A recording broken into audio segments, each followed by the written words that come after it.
الحمد للہ رب العالمین والصلاة والسلام علی سید المرسلین اما بعد فاعوذ باللہ من الشیطان الرجیم بسم اللہ الرحمن الرحیم الصلاة والسلام علیک یا رسول اللہ وعلی آلک واصحابک یا حبیب اللہ الصلاة والسلام علیک یا نبی اللہ وعلی آلک واصحابک یا نور اللہ صلی اللہ تعالی.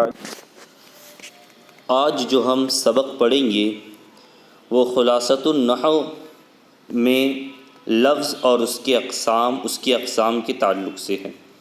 آئیے شروع کرتے ہیں. سب سے پہلے جو ہے وہ انسان جو بولتا ہے اسے لفظ کہتے ہیں. لفظ کی یہاں تعریف کر رہے ہیں. انسان جو بولتا ہے اسے لفظ کہتے ہیں. پھر جو لفظ بے معنی ہو اسے محمل کہتے ہیں جیسے کہ دیز، اور جو لفظ با معنی ہو اسے موضوع یا مستعمل کہتے ہیں. اب ہم اپنے ذات کے اوپر اگر لیں تو کئی بار ہم بھی بولتے ہوں گے کہ کھانا وانا. کھانا تو یہ با معنی لفظ ہے مگر وانا یہ بے معنی لفظ ہے، اس کا کوئی معنی نہیں. اسی طرح زید، دیز، اسی طرح آپ قیاس کر سکتے ہیں. اور جو لفظ با معنی ہو اسے موضوع یا مستعمل کہتے ہیں جیسے قلم. اب جو موضوع یا مستعمل، موضوع جو لفظ ہے، اب اس کی یہاں تقسیم کا قسم بیان کریں گے. موضوع کے اقسام. موضوع لفظ کی دو قسمیں ہیں.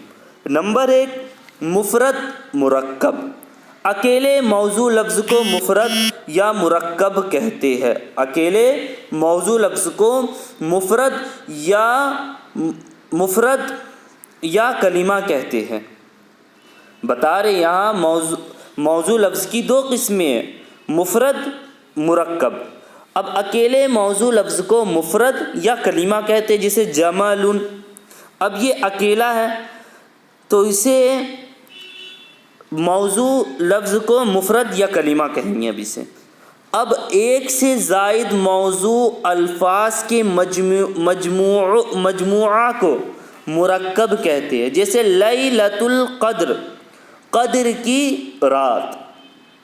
اب دیکھیے یہاں پر جو ہے لیل ایک مفرد ورڈ ہے اور جس کا معنی ہے یہ بے معنی نہیں بلکہ با معنی ہے، اور القدر اس کا بھی معنی ہے، یہ بھی با معنی ہے. اب یہاں تعریف پر اگر ہم غور کریں، ایک سے زائد موضوع الفاظ کے مجموعہ کو مرکب کہتے ہیں. اب لیلۃ القدر یا آپ زید جالس فی المسجد، ٹھیک ہے، زید بیٹھا ہے مسجد میں. تو دیکھیں کہ یہ سب جو لفظ ہے یہ مرکب ہے کیونکہ ایک سے زائد موضوع الفاظ کے مجموعے کو مرکب کہتے ہیں. اب آگے چلے مرکب کی اقسام. اب یہاں پر یہ آپ کو بتائیں گے کہ مرکب کی کتنی قسمیں ہیں. تو مرکب کی دو قسمیں ہیں، ایک تو مرکب ناقص اور ایک تام.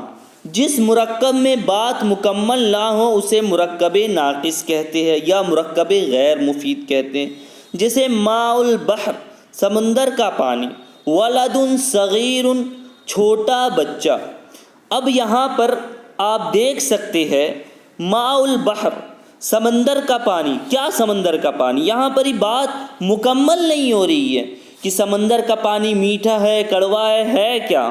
ولد صغیر، چھوٹا بچہ. پھر اس کے آگے اس کی وضاحت بھی نہیں کی ہے، یہاں پر یہ بات مکمل نہیں ہوئی ہے. اب مرکب تام کی طرف چلتے ہیں، اور جس مرکب میں بات مکمل ہو جائے اسے مرکب تام کہتے ہیں جیسے اللہ احد، اللہ ایک ہے. لا تکذب، یہ بھی مرکب تام ہے. مرکب تام کو مرکب مفید، جملہ اور کلام بھی کہتے ہیں. تو پتہ یہ چلا کہ مرکب ناقص کی مرکب ناقص کا جو نام ہے وہ دو ہے، ایک مرکب ناقص اور ایک مرکب غیر مفید۔ اب مرکب تام کا جو نام ہے وہ بھی تین ہے، ایک مرکب مفید، مرکب چار ہے، مرکب مفید، جملہ، کلام اور مرکب تام۔ اب یہاں پر وضاحت کر رہے جملے کی اقسام۔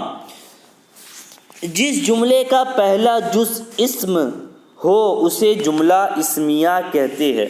البستان جمیل، خوبصورت باغ۔ یہاں پر ہی البستان یہ اسم ہے، یہ پہلا جز ہے، یہی بتا رہی ہے جس جملے کا پہلا جز اسم ہو اسے جملہ اسمیہ کہتے ہیں، اور جس جملے کا پہلا جز فعل ہو اسے جملہ فعلیہ کہتے ہیں۔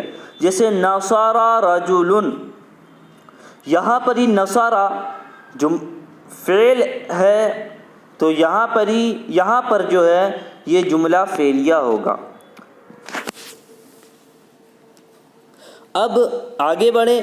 اسی طرح جس جملے کو سچا یا جھوٹا کہا جا سکتا ہے اسے جملہ خبریہ کہتے ہیں۔ جیسے انا کاتب، میں کاتب ہوں۔ یہاں پر یہ احتمال ہو سکتا ہے کہ یہ جملہ یہ بولنے والا متکلم یعنی بات کرنے والا جو کہہ رہا ہے انا کاتب، میں کاتب ہوں، ہو سکتا ہے یہ جھوٹ بھی ہو سکتا ہے اور یہ سچ بھی ہو سکتا ہے۔ تو اسی طرح یہاں پر جو بتا رہے ہیں، اسی طرح جس جملے کو سچا یا جھوٹا کہا جا سکتا ہے اسے جملہ خبریہ کہتے ہیں، جیسے انا کاتب۔ اور جس جملے کو سچا یا جھوٹا نہ کہا جا سکتا ہو اسے جملہ انشائیہ کہتے ہیں، جیسے انصر مدد کر، نہ اس میں مدد کر، کسی کو اگر حکم دیں گے تو اس جملے میں نہ ہم کسی کو جھوٹا کہہ سکتے، اس میں نہ جھوٹے ہونے کا احتمال ہے نہ سچے ہونے کا احتمال ہے۔ الصلاۃ والسلام علیک یا رسول اللہ وعلی آلک واصحابک یا نبی اللہ، وآخر دعواہم ان الحمد للہ۔